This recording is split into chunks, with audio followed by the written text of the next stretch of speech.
Good morning and welcome to TRAXXfm. As you know, every Mondays we have Health on Traxx. We tackle interesting topics and especially some of the more important topics that's currently happening in healthcare in Malaysia. Today we are talking about something that has been in the papers recently, something that has been in the forefront. Recently we are talking about addressing the mental health crisis within the healthcare system itself. And joining us today is Dr. Prem Kumar, Shanmugam, Adjunct Professor and Counselling with Veritas. And he's here to talk about this very interesting topic. Welcome to the studio, Doctor. How are you today?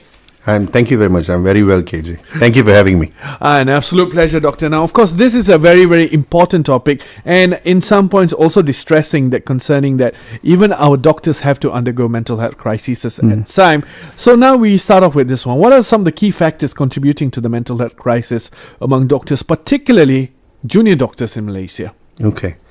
Thank you very much for addressing this topic, which I think is something that we don't really talk about quite often unless something happens, sadly, right? You know, recently we've been hearing about doctors committing suicide, unable to take the stresses, and these are just the cases that we hear. The actual situation is that there are others who have sadly taken their life but not been reported, you know, for various reasons, of course. Now, if you're talking about contributing factors, see, there are various factors, I have to say, not particularly only for medical professionals, but all of us are experiencing stress levels at different levels. Okay, some of us are more resilient to manage it. It could be inborn, or it could be something that we have learned over the years of living and life and changes. But specifically in this profession, I think some of the key factors would be managing time. They are put under severe stress to work more than hours, than normal hours. You know, doctors are expected to work almost, I can't remember how many hours now, but almost 3 full days a week sometimes without sleep. Managing the balance between work and lifestyle, their own life, financial issues. They take fat loans to study, you know, and then trying to pay off these bills. And then, of course, expectations from the public, expectations from family, expectations from their seniors, from the hospitals itself. And these are junior doctors, as you rightfully said, but they're expected to come into a field quickly and excel and perform to meet expectations which maybe they're not ready for. I think this is specific to the doctors, if that's the question. Specific to the junior doctors, of course. As you said, the issues can be widespread, and it's not a single pinpoint. Like, for instance, a lot of times, especially with the advent of social media, a lot of times it has always been made out to be bullying. But that doesn't seem to be the case. There's always a wide spectrum of issues going on right there. Right. So, and of course, one of it also workplace bullying. This has been a concern. Has already been reported. How does workplace bullying manifest in the medical profession? What psychological toll does it take on the healthcare workers, as we know? Okay. Now, when we talk about workplace bullying, or just talking about bullying generally, it reminds me of ragging. You know, those days back in the universities. Well, my time we had ragging. When you go to university, the first week of orientation, or maybe sometimes the first 2 weeks of orientation, there's this ragging process that you go through, and it's horrible, it's brutal, you know. They put you through some really tough tasks, and the logic for it is, so the seniors get to know the juniors get to know the seniors, and then they get to know each other, so it's easier to work together, you see. Yeah. But the fact is, it's actually bullying. It is. You know, it's bullying, and then it took the government a while to realize that ragging in universities has to be banned. It has to be stopped, and we did it. Okay, we successfully did it. I think this is something that we should now look at in hospitals as well. I think this is a form of ragging also, you know, to some of them. Maybe the seniors feel, oh, you know, we have been here for so many years and we have gone through so many years of education, while these guys are juniors and they have not reached that level yet, but they are trying to be at par with us. So it could be a form of it could be psychological, in the sense that you need to go through this process to meet my standards, you see. So I think we have to stop it. That's what we need to do. I completely agree. Bullying in any form, any manner should be stopped, regardless, you know, workplace or even in schools. And being able to step into the field itself, that takes tremendous pressure, tremendous time, tremendous money, regardless, and everybody's looking out for you, and what can you do? And to come into an environment to think that, hey, it's going to be much slightly smoother, and then you go into this whole bullying aspect of it. But yeah, that I completely agree with you, Doctor. Bullying has to stop regardless of where it is and who does it, right? And of course, we underwent unprecedented times about 4 years ago in terms of COVID-19. What ways has the COVID-19 pandemic intensified mental health struggles for medical professionals? Well, actually, COVID-19 has taught us all a lesson. Besides just the medical professionals, it has changed. It halted the whole world. It paused the world literally for, I don't know, maybe a year and a half, right? Literally, right? And it gave us all a chance to look at life. And now, not many people talk about the sufferings that we went through then. There were so many doctors who actually died during that time. They gave their lives. The frontline. Yes, literally, They stayed in the hospital. They stayed away from their homes. They sacrificed their lives. I personally know a family where the husband and wife both passed away in the hospital, and no one saw the bodies, and they were both medical professionals. It was sad, and they were the heroes of the country. So COVID has taught us a lot. Importantly, to appreciate life. I think that's the key thing, to appreciate life and to value the life that we have, and to appreciate the people who are supporting us to live a good life. And not only for doctors, I mean generally, in mental health or in schools or in the police force, for everybody, for human beings. So I think what we should do, to answer your question, the important fact. What was your question again? I lost you. How has COVID-19 intensified mental health struggles for medical professionals? Okay. One, it has made us realize that there is such a thing as mental health struggles. It has given us an awareness. Two, it has given value for professionals now who are in the industry to help these people. So I think these are the two key things that we need to take away from COVID. There is such a thing as mental health illness, and there is such a thing that it can be treated. I think these are the two key factors that we should take away. That is true. And sometimes even doctors being in the field as they are, as close as they are, and being able to understand the fact that they might have mental illness, but then mental health struggles, but then they might be a bit biased, considering they might be, hey, I know exactly what's going on. I can handle this. But the truth is, it can attack out of the blue. Yeah, that's true. All right. Okay, Doctor, what we're going to do, we're going to take a very short break. And once we come back, we're going to be talking more. We can also talk about hospitals, healthcare institutions, how they can help address this culture of silence surrounding bullying in the workplace. Because that seems to be a major concern as well. We will be right back. So to all the listeners, if you do have questions regarding this topic, you can ask us on our TikTok page, which is currently going live at TRAXXfm Live. We're talking about addressing the mental health crisis in healthcare. If you have stories you want to share, or if you want to just ask questions, I'm pretty sure our panelist today, Dr. Prem Kumar Shanmugam, will be more than happy to help you out. Now, he's an adjunct professor and counselling psychologist with Veritas Uni, and we will be right back after this.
Hello and welcome back to Traxx. My name is KJ. In the studio today we have Dr. Prem, Kumar, Shanmugam. We're talking about addressing the mental health crisis in healthcare, and this is a topic that is very, very close to your heart as well, Doctor. And earlier, while we were off air, you were saying we should talk about what are the expectations of a young doctor in this current era, in this current age. Let's talk about that. Let's make the layman understand what is expected of a doctor nowadays. Okay. See, I think let's talk about the culture first. Yeah, let's come back to our Asian culture or Malaysian culture, lah. So, if you're an Indian, you have to either be a doctor or a lawyer or an engineer. Yeah. Or you're a failure, right? Yeah. I'm considered a failure. Yeah, me too. So you have to either be a lawyer, doctor, or an engineer. Like, you're a failure. So then there's these cultural expectations from people who think doctors are gods, and and they have so much of things they need to do, and if they don't fulfill them, what are you doing? You're supposed to save the life. Why are you not doing that? This kind of thinking, and that stresses people out. It will stress the doctors out, right? Then the other thing I think we should also look at is our education system itself. The education system today, compared to, say, my time. Now, my time can be quite a while ago, but I'm not going to say how many years ago, but quite some time ago, more than 5 years ago. More than 5 years ago, fair enough. It's way different. I feel that in order for us to get a degree or a master's, it was much more difficult. It was lots of struggles, burning the candle, staying overnight and doing stuff and studying. Now I think it's become a bit more, there are more choices, more options. There are so many medical universities, for example, in the country, offering private degrees, right? So expectations culturally, my son must be a doctor, my daughter must be a doctor, options provided, where if you don't get straight A's like you used to have to, now you can get lower results, but you can still opt for medicine. Yeah, you just have to do some. You have to do some extra courses and all that. So the question that comes to mind is this person then equipped, ready, psychologically, mentally, not even academically, but maybe even psychologically, does he have the resiliency to be put in a hospital setting as a junior doctor? That is true. Is he perfect for that spot? Yeah. Is that the right spot for him or her? Yeah. Aren't we not putting someone in a spot and expecting him to do things that he may not be able to do or she may not be able to do? Like we compare with doctors from 20 years ago, as you said, the resilience was much higher because they have been trained to that path since they started. Now it becomes an option. After Form 3, you're in science stream, what do you want to do? Correct. I want to become a doctor. So you have 2.5 years to get ready for that mental conditioning for university, and then further on to that. But then these people, they start much younger, so they're already like, I know this is the stress I'm going to face, I'm going to get ready for it. Right. Yeah, so I think you're very right about that. The resilience has become much lower in terms of that. And then imagine the senior doctors now, right? So the senior doctors have gone through this whole process of years and years of studying and putting all their efforts and lots of money spent. They are put in a senior position, and they now have to accept a junior doctor who has come out of university who may not be equally as trained or with that same number of years. Or adapt. Or adapt, exactly, right? So they're going to feel a bit like, I have to push him a little bit. I have to, make him tougher. I'm trying to avoid to use the word bully, but you know what I mean? You're going to push someone to do things that he may not be capable of doing. And sometimes what starts off as good intentions become villainous. Exactly. Yeah. It all possibly starts with good intentions. Exactly. Because I don't believe that, someone who's in the Hippocratic oath and that someone who wants to save lives would intentionally take another person's life. I agree. I'm pretty sure some of it started. I'm not advocating for bullying here. Let's be clear about it. I'm not advocating for bullying. I'm just saying sometimes it starts off as good intentions, but over time, seeing the same kind of issues cropping up, they become villainous after that. And then after that, there's no there is no saying that what they did is right, but they shouldn't have started down that road. There are circumstances that apply to this. Right. And doctor, one side is what can hospitals and healthcare institutions do to address the culture of silence surrounding, as we know, bullying in the workplace? Okay, I think we should go back to basics. Like we were talking about ragging in universities, those days, right? And we have stopped it. We have banned it, right? I think we should consider doing that. We should completely ban. And how do we do that? Education. Absolutely. Go to the hospitals and start educating. Conduct workshops. Conduct training for the existing medical professionals in this, the seniors in the hospitals, right? And conduct awareness programs for them. Okay, this is what's happening. This is the current situation, and like you rightfully said, KG, you were saying it was not. They didn't start it off with malintentions. There were no intentions to bully or harm. So educate the doctors and educate the hospitals that we understand where you're coming from. We know you don't have any ill intentions, right? But sadly, this is the outcome. So I think we need to go back and start doing a nationwide awareness in all the hospitals throughout the Ministry of Health. I mean, there will be a bunch of bad apples in there. Yeah, that is sure. For every workplace has got few. But for those who unintentionally are bullying, this can be an option for them. Yes, absolutely. And how can burnout and emotional distress, because this is very high as well, especially in a work that is as stressful as being a healthcare professional, be effectively managed both at an institutional and a personal level? Okay, this is a very good question, because I just had a chat yesterday with a colleague of mine, and I'm having a nasal voice today. This is an effect of burnout. Okay. So, we preach burnout so much to others and we don't take care of our health. Well, basically, burnout is a concept of pushing yourself to the extent where you think you need to do more and more and more, but your body tells you, hey, you know what? You need to stop. Yeah, take a rest. Yes. Take a break. You need to take a break. That's pretty much what burnout is about. And very often, we don't hear our body. We don't hear. We don't listen. That's the problem. And doctors even more. Oh, yeah. It's called, what fatigue. Burnout is called care fatigue. I can't remember the words. I remember it. If they have a word for it, so try and imagine how widespread it is. Yeah. So burnout is not uncommon. I mean, in any profession, even for you guys. Oh, yeah. We just saw the DJ who just walked out from 4 a.m. He was here. Yeah. Right? Yeah. So we need to start listening to our bodies. We need to start to listen to the signs, the symptoms that the body tells us. And you need to know when to say, that's it, I need a break. Stop. And take a break. Because your body rejuvenates very fast. It knows how to fix itself. It'll know exactly what to do to fix itself. For some people, it's just sleep. A full day of sleep, fine. For some people, just go away fishing, or go for a holiday. It's fine. You will fix yourself. Yes, and for me, it's video gaming all the time. There you go. I mean, that is something that a lot of people, Malaysia and Asian countries, we pride on the term workaholic. Yes. That's exactly. For me, that is so unfortunate. Yes, you're so right. If the only identity is you can find through work, then what is that identity at all, right? Yes. Like after some time, legacy just work. Doesn't work for me. Right? You're so right. It's your identity is your job. It's your career. That's how we have become. And you're so right about Asians. We work too hard. Studies have been done, and we are I think in top 5 of the most overworked country. By the way, that is true. Suffering from burnouts, Malaysia. And like how in Malaysia they always say, right, like for instance, this is a personal example. My father's over 60, 65 to be exact. Okay. And according to him, he cannot stay at home. So I asked him, why you cannot stay at home? Then he said, because I need to work. Otherwise, people, people say, he's just staying at home. Then I understood that their identity is so linked to their jobs that they forgot who they were before their job.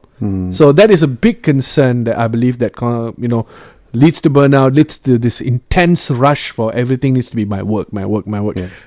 Thankfully, I don't subscribe to that yet, I guess. I don't know. Maybe the Asian in me will come on pretty soon, but yeah. And now back to the questions today. In terms of mental health interventions or support systems, what kind should be in place to safeguard the well-being of our healthcare professionals? Okay. The word I was looking for here is called compassion fatigue. Compassion fatigue. Yeah. So this is something that healthcare workers, mental health care workers or people in the clinical industry will be very familiar with. Compassion fatigue is not uncommon at all. You have to take care of it because we try and overly take care of other people, or we overdo it, and we don't take care of our own needs. So one of the things is, there's such a thing called this Employee Assistance Program. Okay. Employee Assistance Program. Yeah, Okay. EAP. All right. It's quite popular. It was very popular. It still is very popular in other countries, in USA and Europe and all. In Malaysia, it's a growing field, growing area. Employee Assistance Program is counseling services that are provided for professionals or even non-professionals, for working people in the industries. It can be done through telephone counseling. It can be done through virtual counseling, where companies offer these services to their employees. Yeah, it can even be in a radio station also. It's not a problem.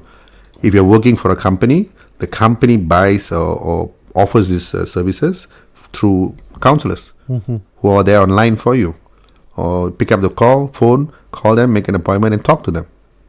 And these are professionally trained counselors. They're not customer service operators. They're trained in clinical services. Okay. So they don't gossip with you. They actually talk to you about clinical stuff. And, where you're coming from, what's the problem, what options do we have to get you treatment. It helps. Yes, absolutely. It definitely helps. Malaysia, 2022 or 23, if I'm not mistaken, we lost 14 billion ringgit in productivity, loss of productivity, as a result of mental health issues with companies, with employees. So it's a big area. It's a very big area, and unfortunately, it's growing as well. It is growing, sir. It is. All right. Okay, Doctor, we're going to take another short break, and we will be right back. And today we're talking about addressing the mental health crisis in healthcare. Of course, if you do have questions, you can send them to our TikTok page. We are currently live on TRAXXfm Live with our guest, Dr. Prem Kumar Shanmugam, Adjunct Professor in Counselling Psychologist with Veritas Uni. Right here on Traxx. Don't go anywhere. You're currently on Momentum.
Hello and welcome back.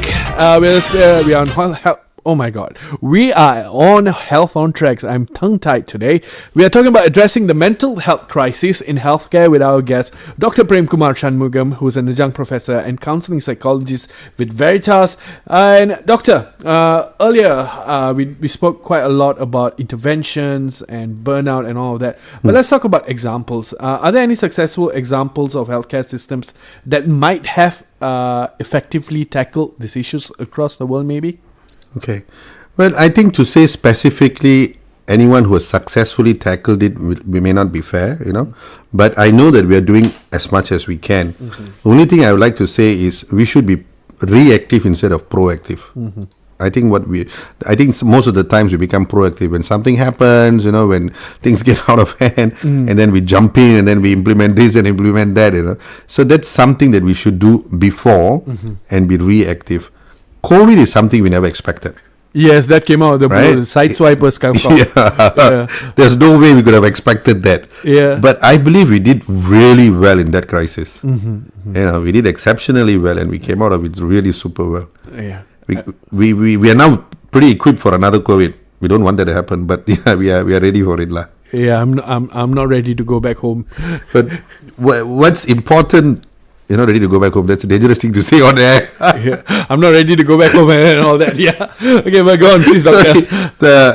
I think an important thing that we need to look at is educating the public. True. Education, lots of education, creating awareness. Do lots of public, just like what you guys are doing now. This is awareness, clearly, right? We should do a lot of public talks, creating awareness, going right down into schools and universities and educating people and telling them, this is what can happen, and this is what you need to do, and these are the options you have. Absolutely. I think awareness should not only focus on those who already, has access to such things as technology. We need to go back, because there are still people in Malaysia who still rely on the olden day kind of newspapers to get on the ground with the grassroots level stuff. I think we still need to do that quite a lot, and just not only on, Instagram or TikTok or Facebook or things like that. Does not reach as much as we expect it to be. Doctor, this is a question that I've always had, with the influx of private, hospitals in Malaysia. Has the issue that's currently plaguing the junior doctors, has this issue in any way contributed to the migration of doctors or healthcare professionals to the private care system? Okay, well, sadly, the answer is yes. To give you an answer straight away, it's yes. We feel it, in our place of work quite often, even in Solace where we treat people. Now we are seeing doctors from the other government sectors and public services leaving their jobs, willing to come in work in private sectors, not as doctors. They're okay even not to practice medicine.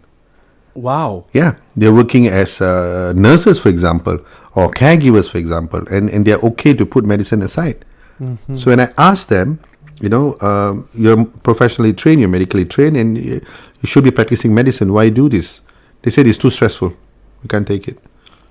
In our place of work, I believe we have seen about 5, maybe 6 doctors over the last 2 years who left the medical industry. So I feel it's not so much only about the salary. Of course, money is important. We want to be paid well, reasonably well, right? They could have gone to the private hospital, or they could have gone to, private sectors.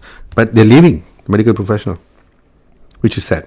So they no longer are practicing as doctors, but they're taking work within the medical industry itself. Within the medical industry, teaching industry, going to teaching, lecturing, but they're giving up medicine. Some of them, not all of them. I don't have the stats. I don't know what the stats are like. But I know that it's happening. We see them in Solace. From a first-hand experience, you're more than aware of this. Yes.